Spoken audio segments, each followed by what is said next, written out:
Bienvenidos a la primera sesión de este congreso. A continuación presentamos al ingeniero Andrés Vargas Durán, que presenta el tema Acústica Forense e Inteligencia Artificial en Colombia. Hola a todos, bienvenidos a este congreso. Mi nombre es Andrés Gonzalo Vargas Durán, yo soy ingeniero de sonido y magíster en inteligencia artificial y hoy les quiero compartir un poco de mi experiencia en el área forense. Bienvenidos a esta charla sobre acústica forense e inteligencia artificial en Colombia. Soy ingeniero de sonido de la Universidad de San Buenaventura y magíster en inteligencia artificial de la Pontificia Universidad Javeriana aquí en Bogotá. Lo que vamos a revisar hoy en esta charla básicamente aborda tres temas. Una pequeña introducción al contexto de la acústica forense, los laboratorios que hacen análisis de acústica forense aquí en Colombia y los análisis que realizan. Dentro de esta presentación también tendremos una parte práctica en la que podremos evidenciar un poco más el uso de la inteligencia artificial con el fin de realizar actividades forenses de análisis de voz. Bueno, como les mencioné, lo primero que vamos a hablar es un poco del contexto de la acústica forense y como todo contexto, primero debemos definir qué es. Entonces, como se muestra en la diapositiva, la acústica forense es una parte de la criminalística que utiliza técnicas desarrolladas para la ingeniería acústica, o en el caso de Colombia, la ingeniería de sonido, para el esclarecimiento de delitos y la averiguación de la identidad de quienes los cometen. Normalmente, lo que se hace en la acústica forense es realizar análisis de grabaciones, ya sea audio puro o el audio de grabaciones de video, para lograr transformar estas grabaciones en evidencia que pueda ser admisible como prueba en un estrado judicial. En Colombia tenemos básicamente tres perfiles profesionales de las personas que trabajamos en los laboratorios. Son ingenieros de sonido, fonoaudiólogos y lingüistas o licenciados en lenguas modernas, en español, que son, digamos, las personas que más conocen del lenguaje. Un poco, ya hablando de la historia de la acústica forense, tenemos esta línea de tiempo en la cual el primer evento que se relaciona con la acústica forense es en 1660, cuando por medio de la identificación por voz de las personas que participaron en la ejecución del rey Carlos I de Inglaterra, se logró identificar quién había sido su verdugo. Ya posteriormente tenemos un salto de casi 3 siglos, en el cual en el juicio por el secuestro y asesinato del hijo de Charles Lindbergh, logra identificar la voz de la persona que realizaba las llamadas extorsivas y a partir de esta identificación se logró una condena a muerte del sospechoso. En la década de los 60 ya se lleva un paso más allá, ya no solo se habla de la parte como tal auditiva, sino también ya de la aplicación del análisis de señales para poder obtener información. En este caso, los laboratorios Bell desarrollaron en los 60 sistemas de análisis espectrográficos, es decir, los sistemas que nos permiten obtener información en cuanto a frecuencia y amplitud respecto al tiempo en una señal. En el 62, Lawrence Kersta, que era miembro del equipo de los laboratorios Bell, acuña un término que él denominó voice print, que es una analogía a fingerprint o huella digital. Según la teoría de Kersta, la voz de las personas podía ser un método tan identificativo como las huellas digitales, a partir del análisis de los espectrogramas. Posteriormente, en 1970, con el experimento Michigan, se evalúa el uso del voice print como un método de identificación. En este experimento se llega a una conclusión de que el método espectrográfico no puede ser el único que lleve a la identificación de una persona, puesto que no tiene en cuenta aspectos como la variabilidad que tiene la voz de una misma persona dependiendo del contexto emocional, del contexto social en el que se encuentra realizando la comunicación. En 1974, para el caso Watergate, se realiza ya un poco más análisis de señal de unas grabaciones de una oficina en la Casa Blanca, en las cuales fueron eliminados aproximadamente 18 minutos de comunicación. En esos 18 minutos, la teoría del caso que se manejó era que estaba la información de los eventos que sucedían en el Hotel Watergate, en donde se infiltraron personas para robar información de comunidad política. En 1989 ya comenzamos la época del audio digital. Y esto inicia con el lanzamiento del primer software de Digital Audio Workstation o estación digital de audio. A partir de este momento y con la creciente evolución del mundo digital, se ha logrado que las grabaciones de audio estén cada vez más masivamente disponibles. Ya no solo están en los equipos de escritorio, laptops, sino prácticamente en cualquier dispositivo móvil de los que manejamos en la actualidad, podemos tener un sistema de grabación e incluso de edición de señales de audio. Y en 2001, el doctor Carlos Delgado de la Guardia de la Policía Científica de Madrid logró la publicación de su tesis doctoral sobre la identificación de locutores a partir de análisis de voz. En esta tesis doctoral, él básicamente planteó un método de análisis que combinaba, valga la redundancia, 4 métodos distintos. Un método de análisis espectrográfico, un método de análisis lingüístico, un método de análisis auditivo perceptivo y planteó los inicios de lo que sería conocido como el análisis automático para la comunidad hispanohablante. Ahora bien, para contextualizarlos un poco también de las labores periciales que se realizan en los laboratorios en Colombia, básicamente con los perfiles profesionales que tenemos, podemos estar hablando principalmente de 3 servicios. El primero, y que es el eje fundamental del funcionamiento de los laboratorios de acústica, es el análisis de identificación o verificación de hablantes, más conocido como cotejo de voz, en el cual se hace el análisis de una muestra auditada, que puede ser una interceptación telefónica, una grabación obtenida por un agente encubierto, una grabación también de una víctima cuando está sucediendo el delito. Y se hace un análisis que permita posteriormente comparar la voz que está presente en estas grabaciones dubitadas contra la voz de la persona sospechosa por parte de la fiscalía. Otro de los procesos que ya está un poco más centrado en el área de ingeniería como tal es el procesamiento de señales de audio. En este procesamiento, digamos que tiene algunas subdivisiones, unas más complejas que otras. Las más básicas son la extracción de clips de audio para generar evidencia demostrativa. Es decir, si para un caso tenemos una grabación, por ejemplo, que dure aproximadamente 10 horas, que puede ser un juicio, un comité de contratación o simplemente una persona que dejó una grabadora funcionando todo el día en su casa, pero solo tiene unos fragmentos que realmente le interesan a la autoridad.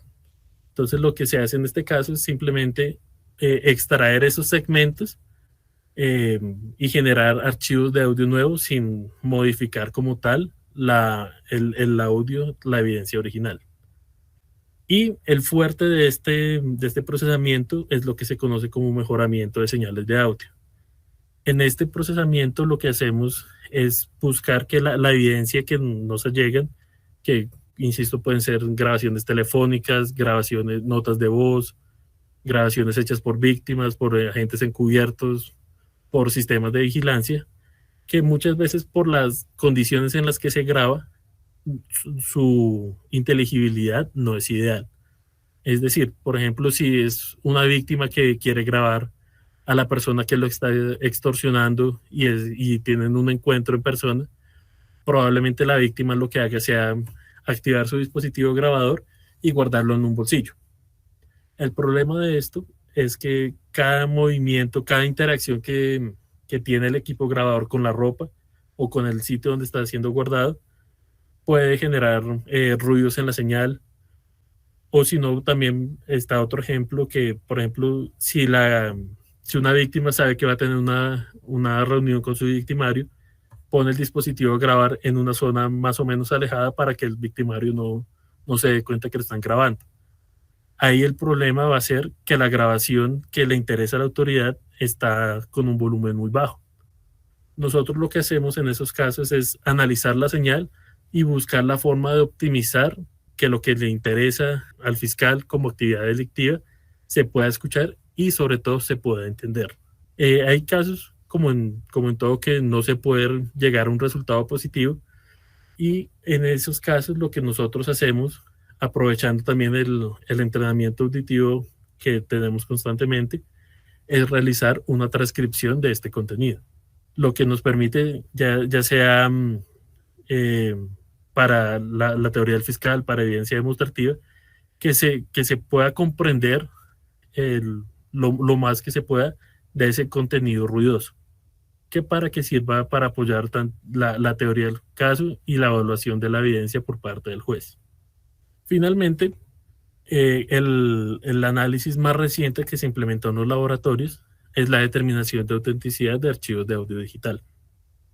Esta determinación básicamente lo que busca hallar es si una grabación ha sido producto de ediciones, de modificaciones y que no representa la señal original, no representa el evento comunicativo completo.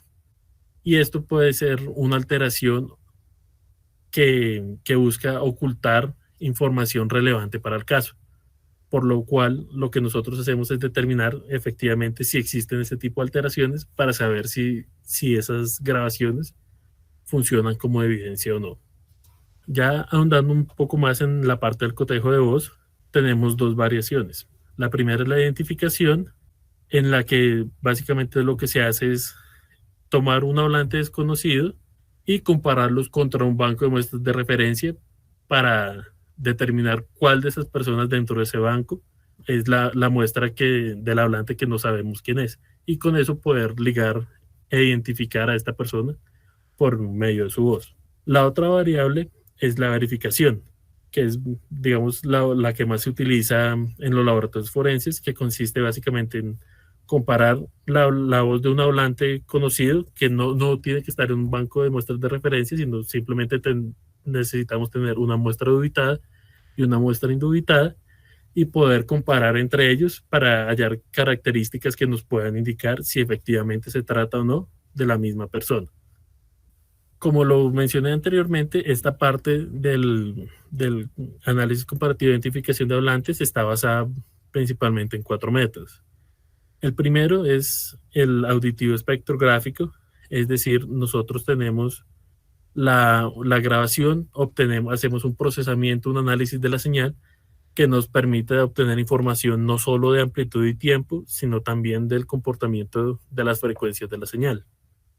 Aquí vamos a escuchar un pequeño ejemplo. El juez de oficio no puede reconocerlo y la ley expresamente se lo prohíbe. La ley dice... Exacto, entonces a partir de grabaciones de este estilo es que nosotros debemos obtener características. Por eso aquí en el espectro de la señal nosotros tenemos efectivamente el comportamiento frecuencial de la voz de la persona, pero lastimosamente muchas veces también tenemos estas zonas que son básicamente ruido de fondo. Esto es, digamos, de los principales factores que hicieron que el método único como VoicePrint no funcionara. Porque una persona, dependiendo de su estado de ánimo, dependiendo de con quién está hablando, puede crear variaciones en su comportamiento frecuencial. Es decir, por ejemplo, si está muy emocionado, si está contento, puede hablar más rápido y subir un poco el tono de la voz. En cambio, si por ejemplo está triste, está deprimido, es muy probable que el tono de voz baje y la velocidad de habla también. Por eso, digamos que este análisis se apoya también de análisis fonéticos y lingüísticos. Es decir, ya aquí entramos nosotros a caracterizar puntualmente cómo usa el lenguaje una persona. Es decir, si tiene repeticiones, si tiene muletillas, cada parte de la comunicación, cómo afecta, cómo identifica más bien al locutor que estamos analizando. Y en la parte fonética tenemos un análisis también, digamos que combinado con la espectrografía, en la cual nosotros obtenemos información específicamente de cada uno de los sonidos emitidos por esta persona, ya sean consonantes, vocales, y para la identificación principalmente se utiliza lo que son conocidos como formantes vocálicos, es decir, los rastros, las resonancias que deja la producción de la voz con cada uno de las configuraciones del órgano fonoarticulador, es decir, cómo acomoda la garganta, cómo acomoda la lengua dentro de la boca, cuál es la posición de los labios, si hay escape de aire por la cavidad nasal. Todos estos aspectos nosotros los podemos evaluar en este análisis fonético. Ahora bien, ya hablando un poco más de la parte de inteligencia artificial aplicada en este contexto, nosotros tenemos sistemas de análisis automáticos y semiautomáticos. Es decir, en los completamente automáticos, lo que nosotros hacemos es tener nuestras grabaciones dubitada e indubitada y las dos se comparan contra un banco de muestras de referencia que deben compartir características similares con la voz de la persona. A partir de esas comparaciones se halla un puntaje que nos da una puntuación dentro de una distribución de personas. Por ejemplo, en este caso, la distribución que está en rojo quiere decir que las características de personas diferentes, y la distribución en azul es las características, la puntuación de las características que permiten decir que es el mismo volante. Para el caso que estamos observando en este momento, podemos decir que la evaluación nos da un puntaje de 0.468, lo cual ubica la muestra en un punto dentro de la distribución de diferentes personas. Como pueden observar también en esta zona, efectivamente hay una zona pequeña de la distribución de la misma persona que también está ubicada en este puntaje.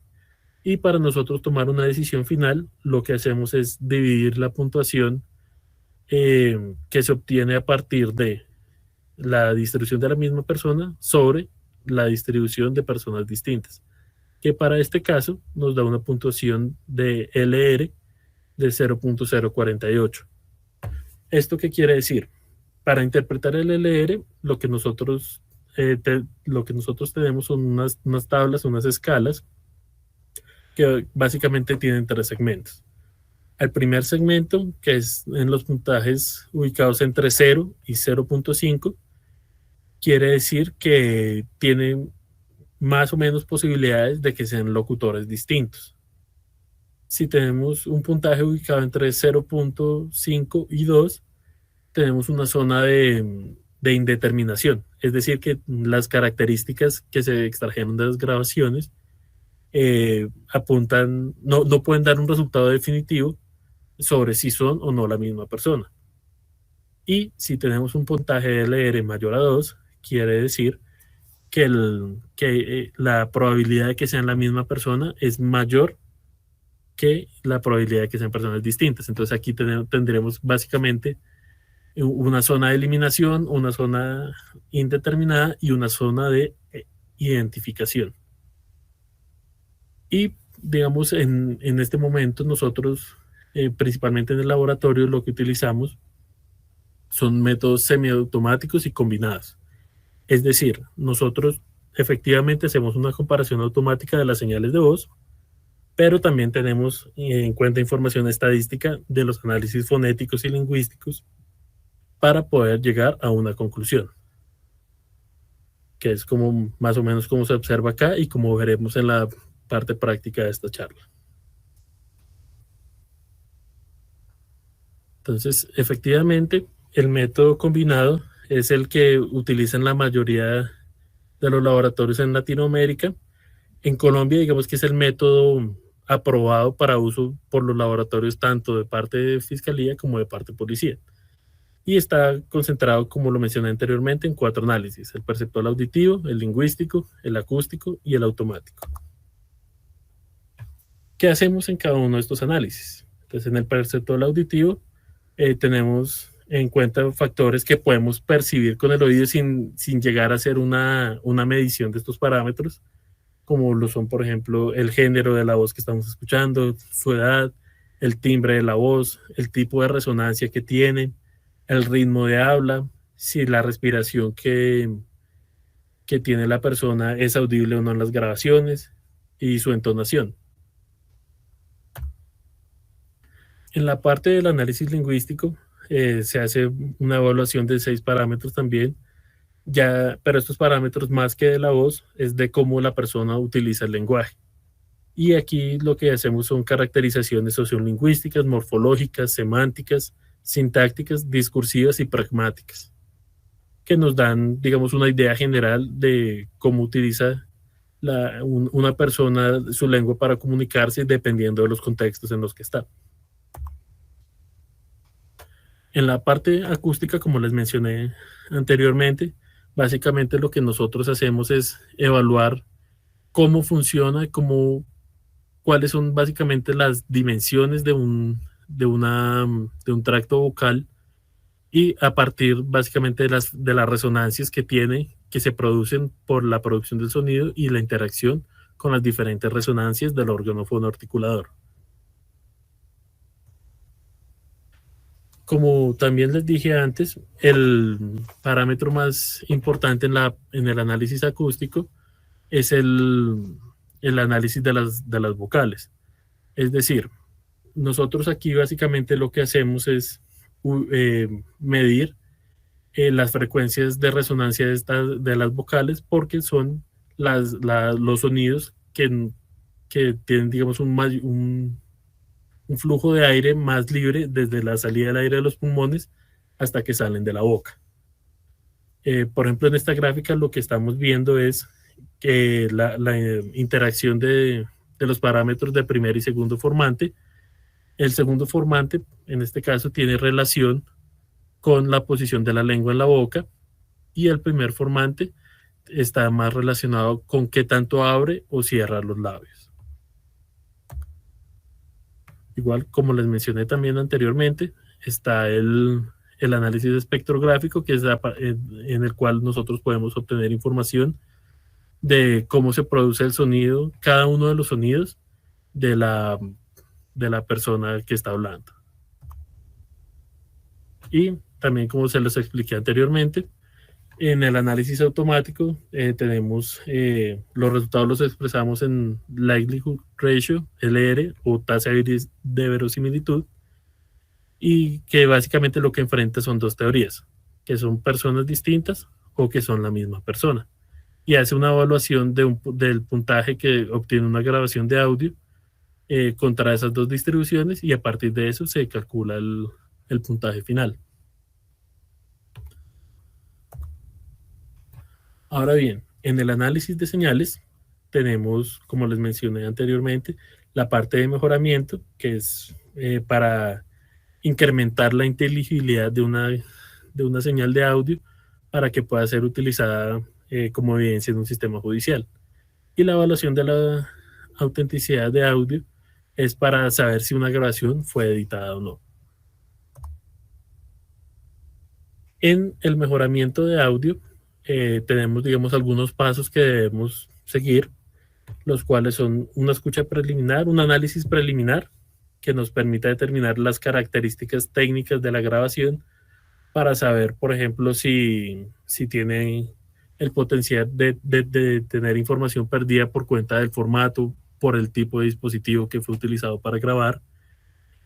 Posteriormente pasamos a una escucha crítica en la que nosotros detallamos el contenido de la grabación, determinamos cuál es la información que realmente es relevante para el caso y qué está haciendo que esa información no sea inteligible al momento de la escucha. Posteriormente realizamos el procesamiento, determinamos, dependiendo del tipo de ruido, el tipo de problema que tenga la grabación, si podemos y cómo podemos, digamos, disminuir el efecto que tenga ese problema de ruido, y finalmente realizamos un reporte. Para el estudio de autenticidad de audio digital digamos, hay que tener en cuenta primero estas dos definiciones. Un audio original básicamente es la primera copia que se obtiene de una grabación. Es decir, por ejemplo, si estamos grabando una entrevista, mi audio original es el audio que queda en la grabadora que utilicé. Y una grabación auténtica es una grabación que es realizada simultáneamente con los eventos que dice que ha grabado. Es decir, contiene toda la información de los eventos ocurridos en un rango de tiempo. Hay ocasiones en las que nosotros podemos tener grabaciones originales, pero no auténticas. Por ejemplo, una grabación de una entrevista en la que la persona que maneja el equipo haya realizado pausa varias veces, pero finalmente se queda grabado así en el dispositivo. Eso es una grabación original porque está en el dispositivo de origen del archivo, pero no es auténtico porque no graba el contenido completo de la entrevista, de la interacción del contexto en el que se encontraba. En cambio, una grabación auténtica puede ser auténtica, pero no original. Es decir, si nosotros extraemos señales de un equipo celular, se hace una extracción segura por un laboratorio de informática y nosotros recibimos la grabación no directamente del equipo telefónico, sino de la extracción que se realizó por el laboratorio de informática, podemos decir que estamos hablando de una grabación auténtica en tanto no encontremos en esta rupturas de la continuidad. Y sin embargo, a pesar de ser auténtica, puede no ser original. Para este estudio, digamos que tenemos en cuenta también aproximadamente 5 factores, que son la escucha crítica, es decir, un análisis, una escucha detallada de la grabación para identificar zonas que tengan posibles interrupciones, discontinuidades, que tengan sonidos que no pertenezcan al contexto de la grabación. Posteriormente hacemos un análisis de información en primer y segundo plano, es decir, revisaremos básicamente qué es lo que ha grabado, qué era lo que tenían la intención de grabar y qué son los sonidos adicionales. Hacemos un análisis de la forma de onda, un análisis espectral y un análisis de metadatos. Entonces, como les mencioné, la escucha crítica nos permite básicamente localizar los segmentos de audio que requieran mayor atención durante el estudio.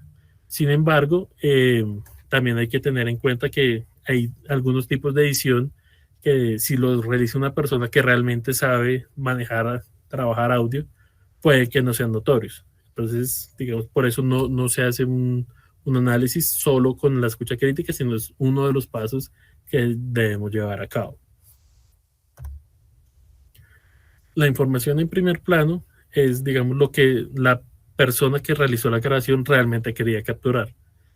Por ejemplo, si tenemos una grabación que fue realizada en un restaurante, nuestra información en primer plano es la conversación que se estaba grabando. O sea, los sonidos, digamos, por lo general más cercanos al equipo grabador.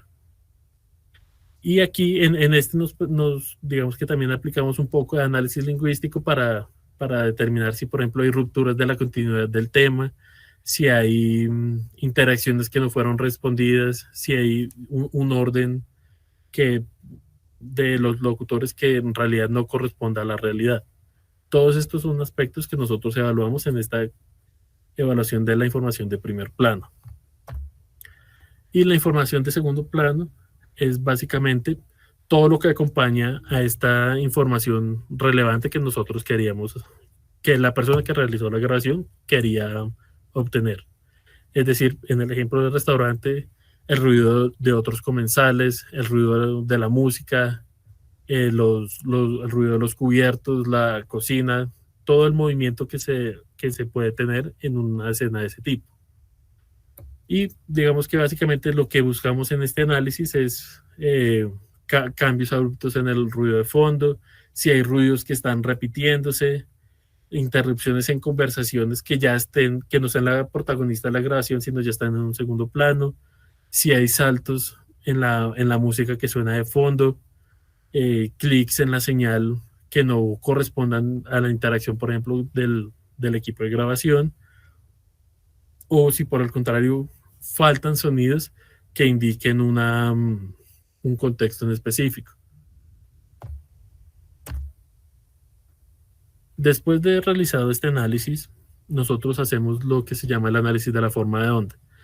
Y con este análisis, básicamente lo que hacemos es ubicar estos eventos que identificamos en la escucha crítica y en los análisis de primer y segundo plano y evaluar el comportamiento de la amplitud de la señal en esos segmentos. También podemos hacer el análisis de distintas características que acompañan a la señal. Por ejemplo, el nivel de C, que es, digamos, una contribución que hace el equipo de grabación sobre una señal y que puede hacer que no esté 100% balanceada sobre un eje de presión cero, sino que tenga algún ligero desplazamiento.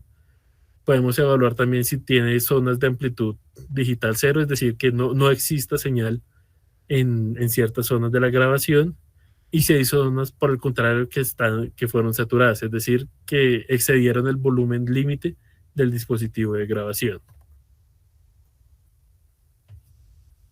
Ya posteriormente, en el análisis espectral, lo que nosotros buscamos es detallar el comportamiento en frecuencia de nuestra grabación, revisando si hay fenómenos como el aliasing, que es básicamente una consecuencia de un mal muestreo. Revisamos el ancho de banda de la señal, revisamos si tiene características de compresión por formatos como el MP3, y revisamos los componentes de la frecuencia de la red eléctrica que pudieran haber sido capturados durante la grabación. Y todos estos son parámetros que nos permiten evaluar la continuidad de una señal. Y finalmente, lo que realizamos es el análisis de los metadatos, es decir, toda la información digital que acompaña como tal a nuestra grabación. En este ejemplo particular, lo que nosotros tenemos es la información de la ruta y el archivo que estamos analizando, qué formato en general tiene, cuánto dura, cuál es el tamaño del archivo, cuándo fue codificado y etiquetado. En ocasiones obtenemos parámetros, por ejemplo, de la versión de Android o de iOS que fue utilizada en el dispositivo que realiza la grabación, y tenemos análisis ya particulares sobre la información de los metadatos de audio, es decir, saber específicamente cuál fue el código utilizado para poder conocer si lo que estamos observando en el análisis espectrográfico tiene sentido o no. Tenemos la cantidad de canales, su distribución, la frecuencia de muestreo de la señal y muchos otros parámetros que varían de audio a audio y de formato a formato, que nos permiten evaluar la evidencia como un todo. Que, por ejemplo, alguna vez tuvimos un caso en el que nos decían, sí, la persona que aportaba una grabación decía, esta grabación fue una reunión que se hizo, por decir algo, el día 10 a las 7 de la noche. Pero el abogado de la defensa, cuando aportaron la grabación, dijo, esto es una mentira, porque vean que la grabación dice que fue creada a la medianoche del día 11. Y pues en ese caso la autoridad nos solicitó a nosotros, nos dijo, venga, necesito saber si esta grabación es auténtica o no. Se hizo toda la evaluación de los parámetros anteriores que mencionamos, no encontramos ninguna discontinuidad, pero al momento de hacer el análisis de metadatos nos dimos cuenta de algo, y era que el dispositivo con el cual se realizó la grabación no tenía la corrección de la zona horaria de Colombia, es decir, no hacía la corrección de UTC menos 5 horas. Y en ese lapso es que estaba la diferencia en la fecha y hora de la grabación. Como parecía 5 horas en el futuro sin la corrección, aparecía ya en una fecha de un día distinto, pero aplicando la corrección a partir del análisis de los metadatos, se pudo determinar que efectivamente la grabación fue realizada el día 10 a las 7 de la noche y no el día 11 a la medianoche. Si tienen alguna pregunta, les recuerdo, por favor, escríbanla en el chat y ya en un momento vamos a pasar a la parte práctica. Listo. Ahora vamos a iniciar con un poco de la demostración ya de la aplicación de inteligencia artificial en los distintos procesos del laboratorio. Lo primero que quiero mostrarles un poco es la aplicación en el mejoramiento de señales. Esto lo utilizamos a través de un software que se llama Isotope RX, en este caso la versión 9, y la inteligencia artificial como tal, digamos que tenemos varios módulos que nos permiten aplicarla. El primero es este que se denomina Repair Assistant, que básicamente él nos dice, listo, la señal que usted quiere limpiar, quiere procesar, ¿de qué tipo es? ¿Es un diálogo, es música o es algún otro tipo de grabación? Para este caso, que el ejemplo que les quiero mostrar es una señal de diálogo. Entonces le voy a dar que comience su análisis y él busca, digamos que 4 parámetros en la señal. Busca saturación, si hay clics, si hay frecuencias de la red eléctrica y busca ruido. A partir de ese análisis de la señal, ahorita lo que vamos a ver cuando se finalice el proceso inicial, 4 sugerencias que él nos da de cómo podemos procesar nuestra señal para obtener mejores resultados. Y esto es, digamos, un punto de partida a partir del cual nosotros podemos decir, listo, si efectivamente esta ruta de la señal me sirve y a partir de esta yo puedo realizar otros procesos ya más puntuales en la señal. Esperemos que nos dé los resultados. Ahí ya nos dice que no se detectaron saturaciones, clics ni ruidos eléctricos, pero que efectivamente se detectó la existencia de ruido. Y acá nos da entonces nuestra señal original, invariantes a ciertos tipos de variaciones, como cambios en el volumen o el tono. Y nos da las 3 opciones de reparación, es decir, opción 1. Invariantes a ciertos tipos de variaciones, como cambios en el volumen, invariantes a ciertos tipos de variaciones, como cambios en el volumen o el tono. Invariantes a ciertos tipos de variaciones, como cambios en el volumen o el tono. Y a partir de este análisis nos dice cuáles son las características del procesamiento que se deben realizar. Es decir, por ejemplo, acá yo lo que hice fue cargar los parámetros realizados y él me está procesando ya como tal la señal para poderla escuchar. Y aquí simplemente lo que yo hago es determinar qué tanto este análisis, esta cadena de procesos que él aplicó, por ejemplo, para el caso A, un aislamiento de diálogo, qué tan fuerte va a ser el proceso en el momento de la señal final. Entonces aquí voy a darle renderizar. Bueno, aquí se tarda un momento, pero básicamente al finalizar este proceso lo que hace es mostrarme la señal con ese procesamiento inicial. Aquí lo voy a cancelar porque en realidad no me interesa guardar el resultado, pero entonces ya para que conozca un poco el contexto, para el mejoramiento de señales podemos tener un análisis inicial que nos permita saber la ruta a seguir para el mejoramiento de señales. Y ahora esta otra herramienta que les quiero mostrar es el software denominado SIS, y esta es una estación de trabajo de audio específicamente diseñada para fines forenses. En esta tenemos varios módulos que nos permiten determinar la autenticidad de la señal, hacer comparaciones deformantes, segmentar grabaciones de audio por las voces que puedan estar participando para poder posteriormente compararlas. Con el auge de la tecnología de inteligencia artificial, ahora tenemos varias empresas, varios modelos que han sido desarrollados que permiten hacer básicamente clonación de voz. En este momento les voy a colocar 3 fragmentos de ejemplo, que son los audios que tenemos en las ventanas A, B y C. Para que lo sepan, uno de estos fragmentos fue producido a partir de inteligencia artificial. Entonces me gustaría de pronto en el chat, si pueden, que escriban cuál de los 3 que van a escuchar fue el fragmento que fue generado por inteligencia artificial. Entonces, vamos primero con la muestra 1. They moved thereafter cautiously about the hut, groping before and about them to find something to show that Warrington had fulfilled his mission. Esa es la voz 1. Bueno, tengan en cuenta que las grabaciones están en inglés. En este momento me interesa más la parte de la percepción de las características de la voz que el contenido. Entonces, para que basen en eso la respuesta que me puedan otorgar ahí por el chat.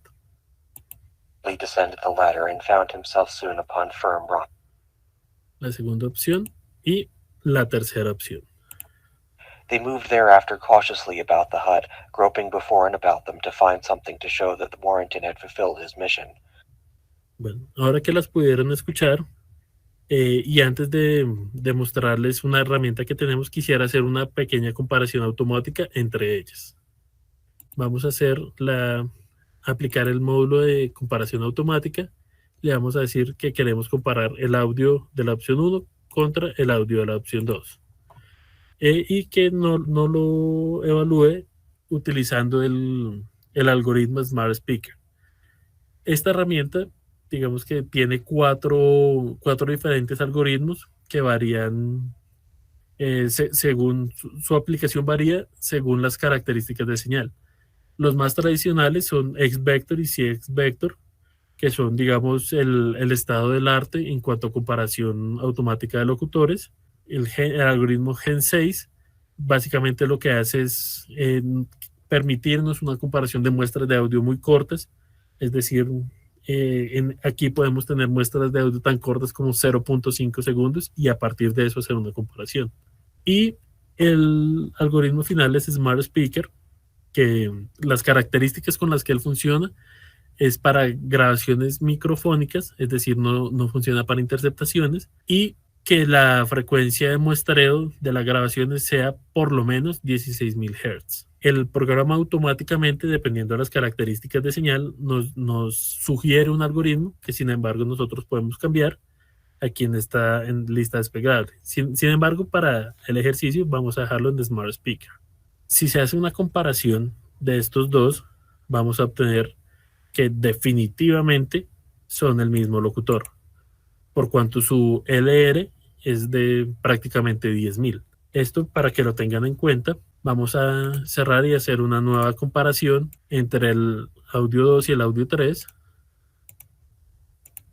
Igual con el algoritmo Smart Speaker, nos da también un resultado prácticamente de 10.000.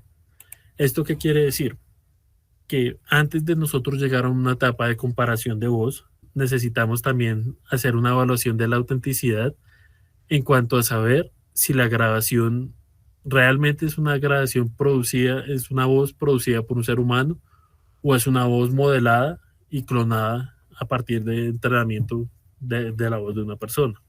Esto lo logramos a partir del módulo de análisis y entramos a una herramienta de diagnóstico, que básicamente lo que él está entrenado para hacer, lo que su modelo de inteligencia artificial puede hacer, es determinar si fue generado o no por una voz humana.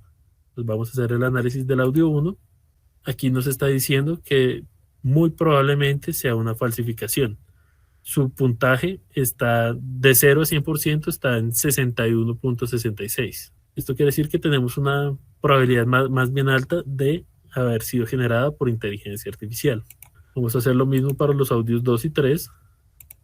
El audio 2 nos da un resultado que definitivamente es una falsificación y nos da con una probabilidad del 80.5%.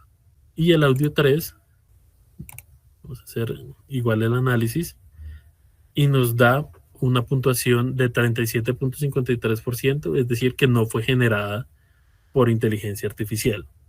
Esto quiere decir que si yo no tuviera este tipo de herramientas que me permitan predecir o analizar los productos de modelos de inteligencia artificial en la parte de voz, y a mí me llegaran estos audios como evidencias, yo probablemente podría llegar a una conclusión errada de que sí, efectivamente, los audios son de la misma persona, cuando realmente, incluso en este caso, solo una de ellas fue producido realmente por el locutor que estamos investigando, que es la opción 3. Las otras dos que escuchamos anteriormente, o sea, fueron producto de clonación de voz. En este momento también quisiera mostrarles un poco una herramienta que nos sirve mucho en el análisis forense, que es la segmentación de locutores. Es decir, identificar en qué segmento del audio habla un locutor, en qué segmento habla otro. Esto lo vamos a hacer con una grabación. Vamos a utilizar el servicio de marcación de locutores. Vamos a aplicar un algoritmo en particular y le vamos a decir, listo, analíceme la grabación y dígame en qué fragmento habla una persona y en qué fragmento habla otra. El resultado varía según la calidad de la grabación, según el algoritmo, según la cantidad de locutores, pero digamos que nos puede dar un punto inicial para saber en qué fragmentos más bien participa efectivamente una persona o no. En este momento lo que estamos viendo, que se crearon como marcas, en rosado y rojo, corresponden a lo que él identificó como perteneciente a un locutor u otro. Vamos a revisar para esta grabación si efectivamente funcionó y separó lo que pertenece a distintos locutores. Entonces vamos a ver qué identificó como locutor 1. Estoy muy emocionada, muy ilusionada con el motivo que nos reúne aquí hoy. Bienvenidos a esta conversación con Mario Mendoza, escritor colombiano. Entonces ese fragmento número 1 lo identificó como una voz femenina y vamos a revisar si el fragmento número 2 corresponde a esa misma voz. De la estructura del libro, Mario, como ya les conté, el libro fue escrito Entonces, como pueden ustedes escuchar, efectivamente realizó una segmentación, pues digamos que bastante acertada, y vamos a revisar si lo que encontró el locutor 2 efectivamente corresponde a una sola persona. Gracias por la invitación y gracias por escucharme. Bueno, hace muchos años yo quería escribir sobre la lectura, pero no quería escribir ensayo. Entonces, como ustedes pudieron ver y escuchar, las grabaciones pudo ser segmentada a partir de un algoritmo de inteligencia artificial cuya tarea es la diarización o separación de locutores. Bueno, ya una vez he revisado un poco las aplicaciones de la inteligencia artificial puestas en práctica en un análisis, en una herramienta forense de voz, espero que esta charla les haya servido para comprender no solo los servicios que ofrece el laboratorio, sino también qué tipo de análisis podemos realizar, qué herramientas utilizamos y hacia dónde va el futuro de nuestros análisis. Porque con la presencia actual de la inteligencia artificial vamos a vernos enfrentados cada vez más a distintos tipos de modificación, de falsificación de voz o de grabaciones que van a ser cada vez más difíciles de detectar, y por eso es que en los laboratorios debemos mantenernos a la vanguardia de estas tecnologías para saber cómo vamos a poderlas abordar desde un enfoque forense. Nuevamente, si tienen alguna pregunta, las leeré en el chat para poderlas responder, y muchas gracias por su atención. Agradecemos el valioso aporte brindado en esta conferencia. Ahora, pasamos al tiempo de preguntas.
Esta sesión ha finalizado.